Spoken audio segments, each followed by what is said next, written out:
So we got a whole lot of mulch here, and guess what? It's completely free. The fall is an extra special. The fall is an extra special season, and they call it fall for a reason, because all the leaves fall on the ground. Who would have known? Now, what we did is just go around different neighborhoods and gather leaves that people have put in bags for us.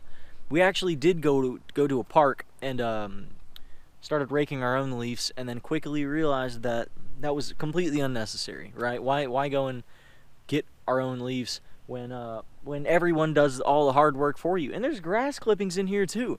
So about 30 minutes to an hour, we got an entire trailer full, probably 20-ish bags filled with leaves.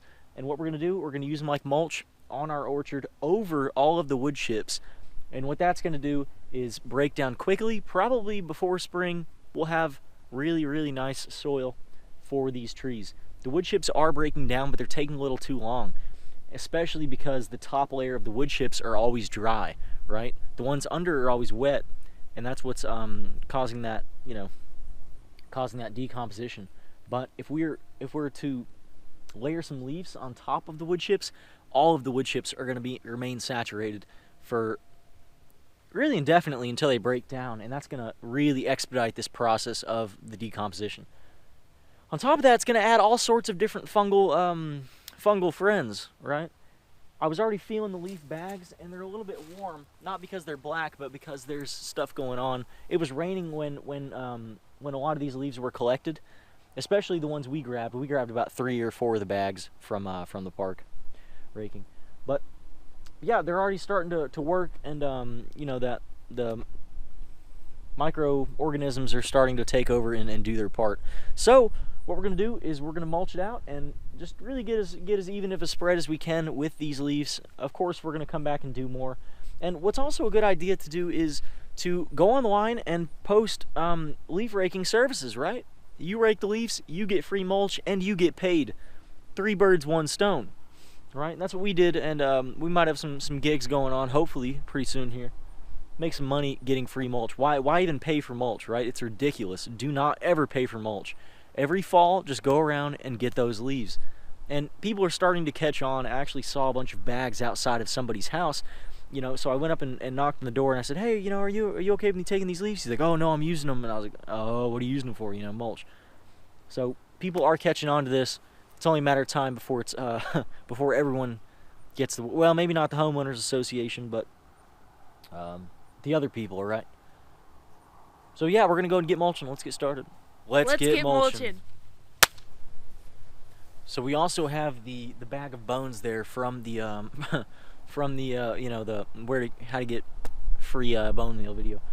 Not sure what to do with it yet. I might bury it, but still kind of on the fence of whether I want to bury it or maybe add it as a top dressing layer or something like that. I'm reading a book right now, and it's talking about how trees and different fruiting plants will send roots deep down in order to retrieve minerals like that when they are deficient in the top layers of the soil. So I don't know if I necessarily want to put those bones on the top layer, because I want those roots to be diving deep down and sending out tap roots and everything to the very, as far as they can go. And that's gonna, overall aid in the health of the plant, and also the tolerance to storms, right?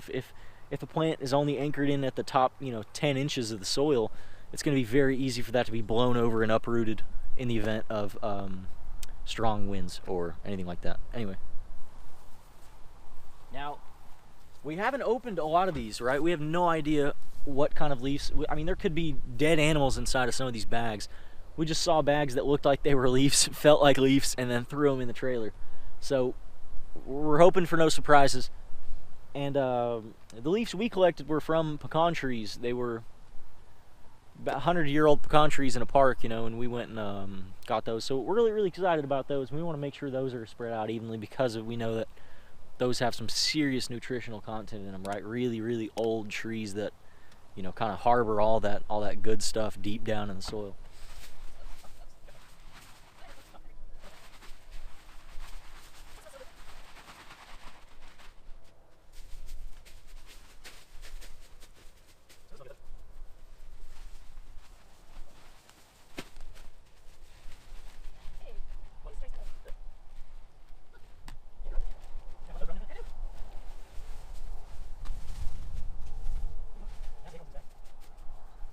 from the first bag we're ripping open, absolutely giant, massive acorns. Maybe from a bur oak or something. Not too sure. We'll leave them in there though. Good for the squirrels, right? Squirrels get a tasty snack. And yeah, sweet gums too. Those are the acorn husks, but so I saw some sweet gums in there as well. Really interesting. Hopefully they will get eaten or decomposed quickly and not growing everywhere.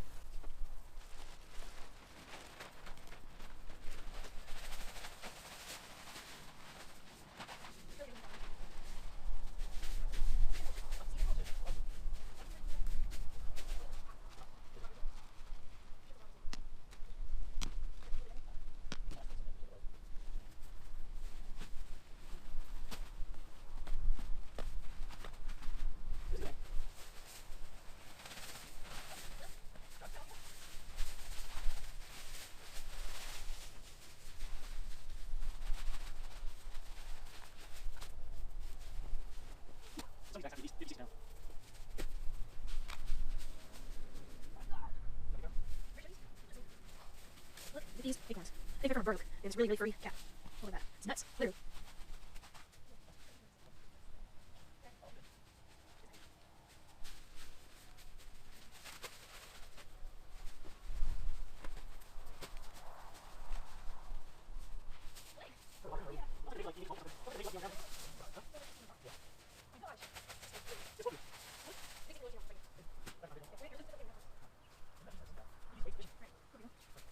So me and Dylan have a contest. We're going to see who can find the biggest acorn. Let's see who's bigger.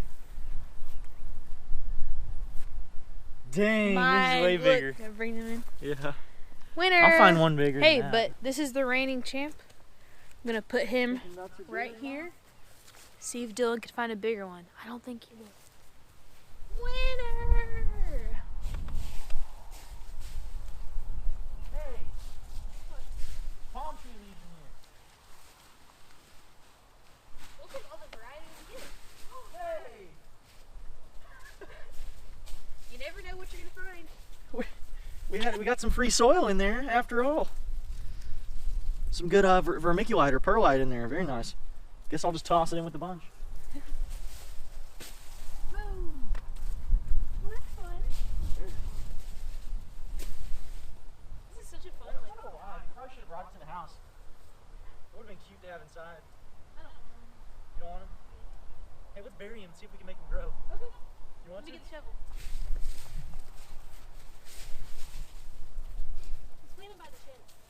So change of plans. We're actually going to plant this. It seems to be alive and doing really well, despite me throwing it. So we're going to go plant it over there by the shed. We'll show you that. All right, so we're going to go ahead and plant this right next to the shed. Hopefully when the shed's big and strong, this will grow and we'll have a nice pretty little plant over here or something. We're not too sure. We're just popping it somewhere. We can always transplant it and move it around too, if need be. Keep going. Come on. Dig. I am. Just kicks my hole. I'm moving the dirt.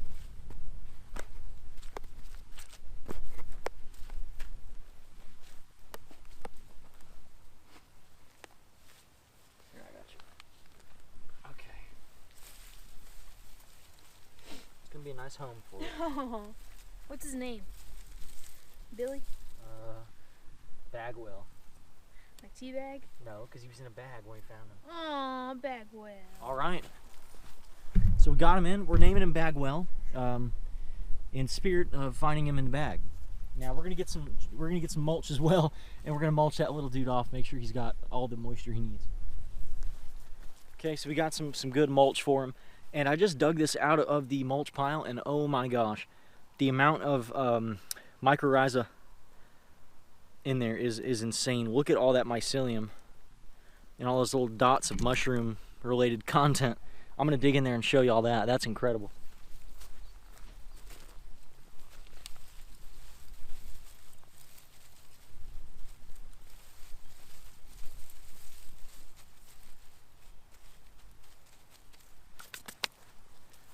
There we go. The first member of our family here at the Homestead, Bagwell.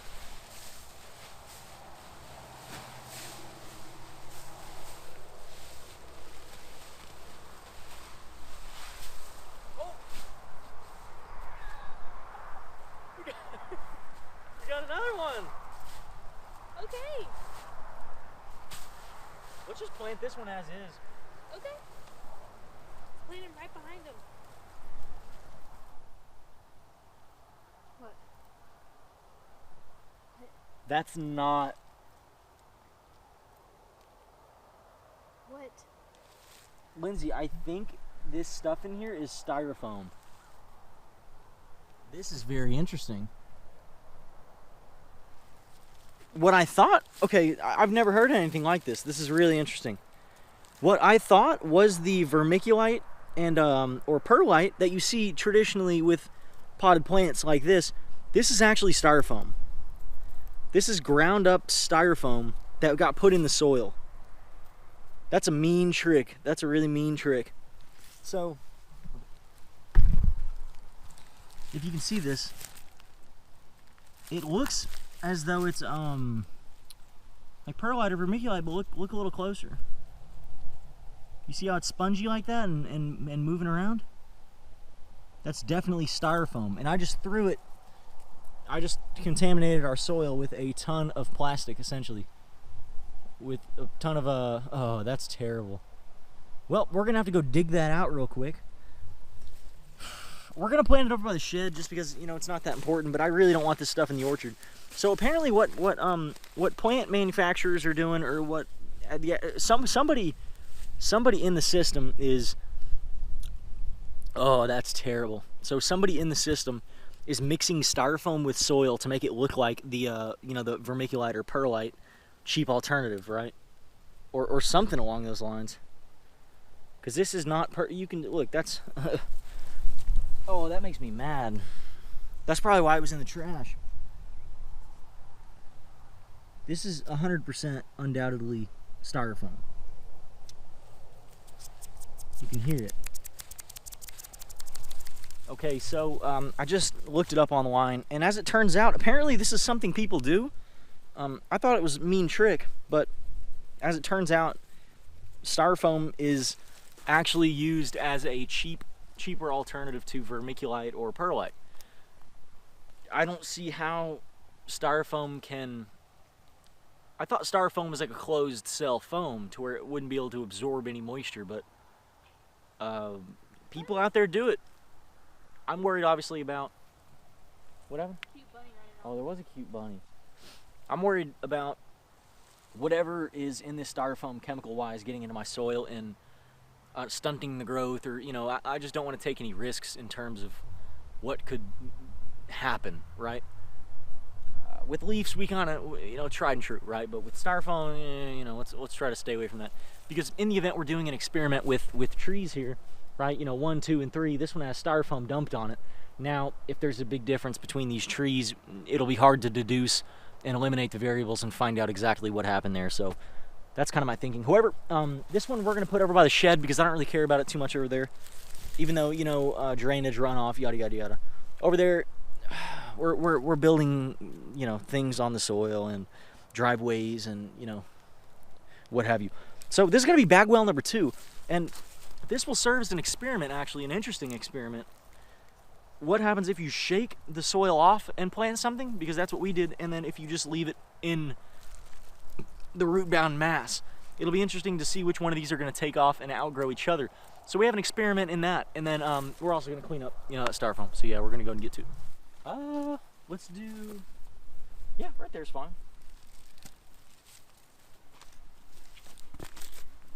We'll go ahead and say right now, this one looks a tiny bit bigger right now. However, that one's a lot more green. So that's going to serve as our what we're working with here. Not here. All right. I like it.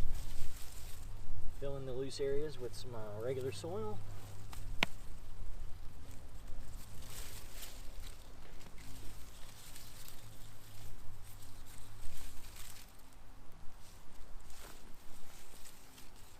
Now it's worth noting this is probably going to fill with water, being that it's essentially a hole, you know, in clay with a really, really light, airy soil.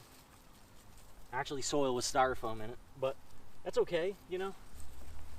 That's not of too much concern to me, especially if I kind of plug up the exposed areas and make it to where, you know, once the soil settles, it'll kind of run around it rather than going inside. Okay, now we're going to give it a little bit of mulch on top. Get rid of this soil here. That's going to go towards leveling.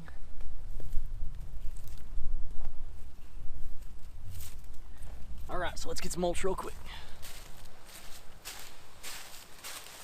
Yeah, there's no doubt in my mind that these were destined for the landfill. They were just throwing really anything they could in these bags. But, you know, luckily we're catching it all, or I'm sure most of it. There might be a wrapper every here and there, but yeah, you don't want plywood in your garden. And I'm not necessarily, I guess I should say now, I know I keep kind of cutting into this, but I'm not necessarily the person who likes to mulch or compost anything, you know, throw anything you can into. Don't throw any, you know, printing newspaper or, you know, anything with ink on it, any chemically treated thing. Try to keep all those heavy metals like that are in printing, you know, like ink and stuff, for example.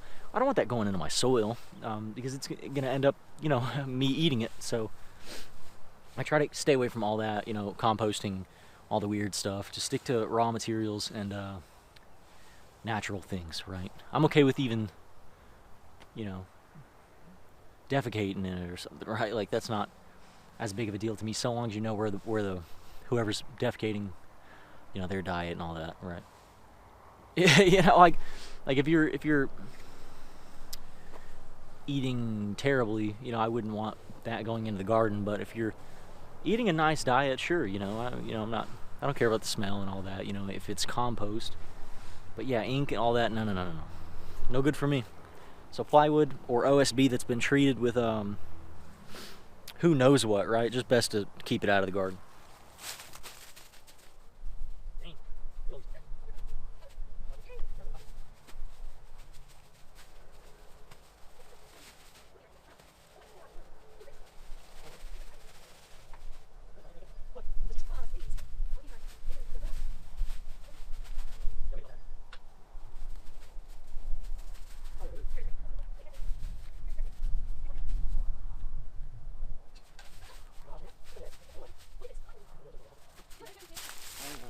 Grab them all.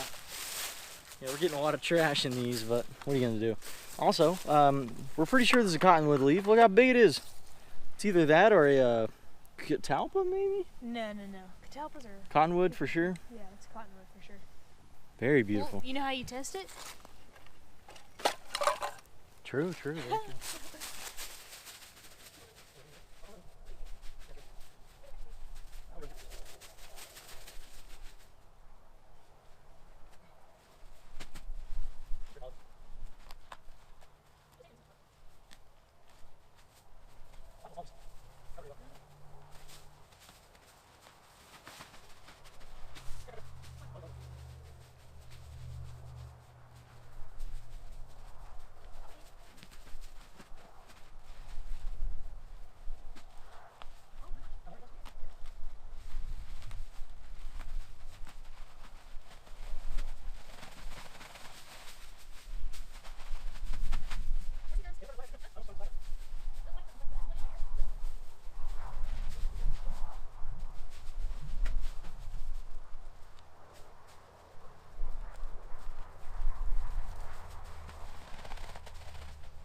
Styrofoam, I got some trash pile, but yeah, we still have people about 6 guys, and I too. So there's a magic get fish.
Found some more trash, some like plaster and some wood and a dirt dauber nest or mud dauber nest. Very interesting. Okay, so we have we finished our load here, and we just about got all of it. I'd say there's maybe 20% left. Did all that there, and then we have that tiny little corner on this side. So, well, maybe more, maybe like 30% left. A lot of different varying types of trees, with pecans, red oaks, bur oaks, Chinese tallows, cottonwoods. Just about anything you see in somebody's front yard we got. And only about 5 to 6 different houses too. But you know, neighbors and such. All that good stuff. So yeah, here's what we got here. The grass is kind of growing over our mulch in some spots, but it's really not that bad overall. I mean, really not that bad, you know. In comparison, you can see where we stopped mulching, you know. So I'd rather have it like this than that. But look how fertile that is. I mean, there was really pretty good land to begin with. Now, though, it's going to be incredible. So we got a whole lot more leaves. I managed to get them all here in 2 trailer loads, and believe it or not, I got all of these in about an hour or 2, just going down, you know, a couple blocks in a neighborhood. Really easy, simple. Just came before trash day. You know, everyone's trying to clean up for Thanksgiving, so this was not a problem. You saw us get the majority of the orchard mulched out. Now we're gonna go ahead and well, finish it, and then probably get a whole nother layer on, because we have at least 100, well, maybe not 100, 60 bags, something like that. So yeah, we're gonna go ahead and get started.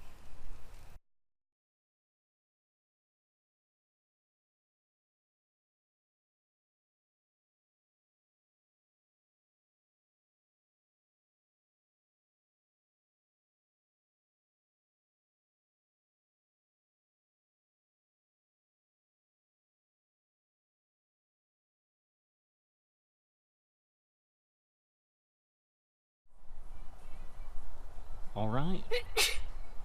So day before Thanksgiving, and we have a lot of leaves on the orchard area.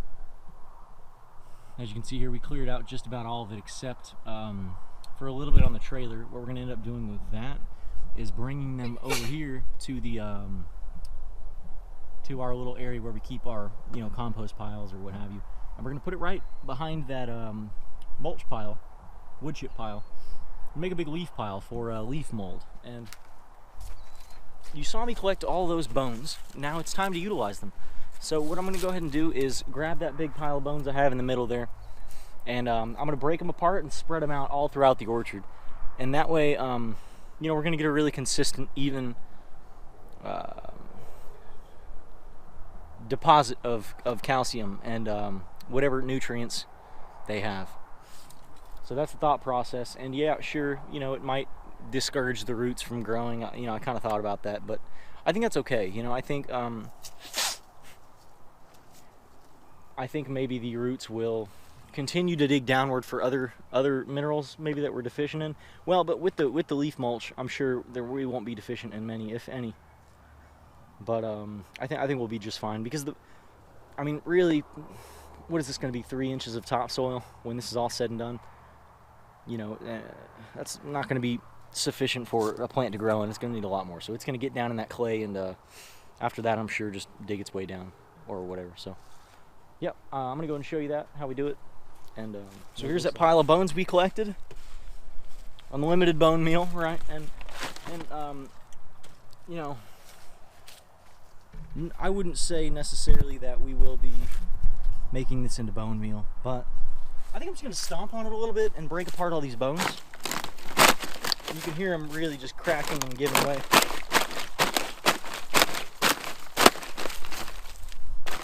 Being careful, obviously, to not stab myself.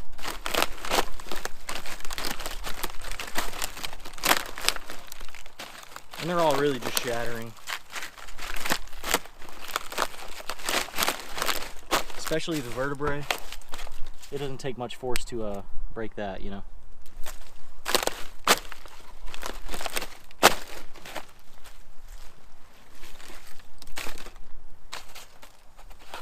not all of them are dried out, but I think that's going to be just fine.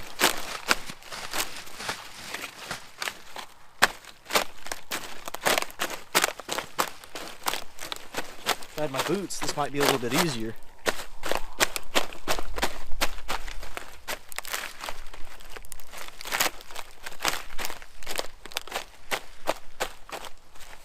Yep, so I'm just going to, now I'm just going to really go ahead and just spread this all throughout the orchard.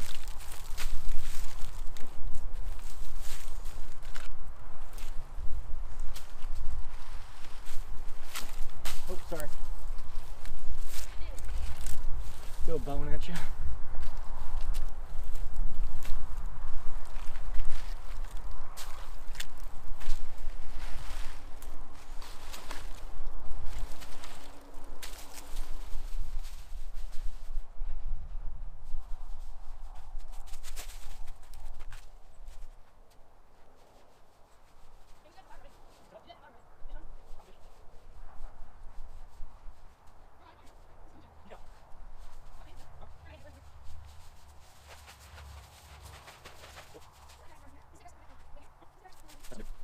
Okay, so we spread it out, and now we have nice, hopefully even coverage of calcium. And what we're going to do with these remainder of the leaves is we're going to go ahead and pile them up.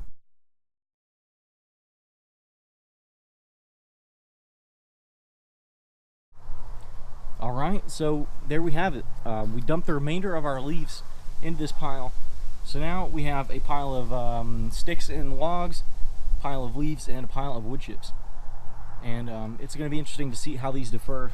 When we were dumping these out, there was a incredible assortment of different things in there, from beer cans to cigarette butts to lighters, pieces of pottery, all kinds of whatever you'd expect to be in the trash, really. And we got most of it. There's a couple little pieces here and there, and a very large quantity of acorns. I mean, thousands of acorns. That's really all throughout the whole garden or the whole orchard. And yes, if I could have preferred to have them out, I would have preferred to not have acorns in the garden or orchard. But hear me out. So yes, there's acorns everywhere, and whatever other seeds were in there from the leaves or whatever on the ground. But these leaves and seeds are going to be sprouting, right? And that's not necessarily a bad thing. If we have 20 or 30 cottonwoods sprouting up over here, you know, 20 or 30 tulip trees sprouting over here, you know, some pecan trees sprouting over there, some acorns dig them up, put them in a pot, let them grow a little bit, sell them for $20, $30 a pop, you know, easy as that. Let nature do the work for you of this seed starting. You know, it knows the exact time to start the seed, because that's just the way nature is. Why go through the process and effort of trying to start them yourself or whatever, when you can just let nature do all the work? And then, you know, when they get a foot tall or something, or half of, you know, maybe 6-7 inches, just dig them up and put them in a pot, and then let them continue their journey. We did, however, have these over here. There was about 4 or 5 bags that were solely acorns. I mean, it was, you know, somebody must have had a massive acorn tree. So we didn't want to dump those in the garden. What I think we're going to do with those is burn them, or maybe char them and kind of help break down them a little bit faster so they won't sprout, but we can use them kind of like biochar, or maybe even ash, some sort of, you know, ornate fertilizer. So we're going to let all this decompose, and I want to show you just how deep this is. I mean, it's nothing short of incredible just how deep all of this is. This is about the middle of the garden, or orchard. We're going to dig in here and show you how deep it is. So there we go, there's the leaves. So, you know, for an average coating, I think maybe a hand's depth of leaves. And then we start to get to the, you know, some broken down leaves and wood chips and stuff. And we keep digging and we keep digging and we keep digging.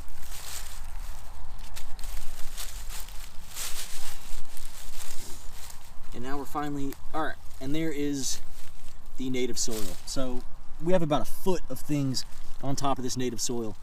And as you can see here, that is wet and moist, but I wouldn't necessarily say it's waterlogged, because when you go down a little bit deeper, it starts to harden up, firm up, and kind of dry out just a little bit. So, and you know, it is sandy and everything, so it doesn't, I don't foresee it being a problem, but it you know, it's definitely possible it could be a problem, all this water. What I want to do is dig irrigation ditches along each side of the orchard, and that way it gives excess water somewhere to go in the event that we need more drainage. But we'll see, you know, in due time. We're going to be planting a lot of other plants in the orchard with the trees, because it's going to be years before these trees fill out. 4 or 5 years at least before they start filling out the canopy. So we're going to have tons of room for, you know, tomatoes or flowers, herbs, all that good stuff. We're going to have it all throughout here, but that concludes this episode. Thanks for watching and coming along with us in this journey. We're going to be giving plenty of updates on what happens as all this is breaking down. And, yep, thanks for watching.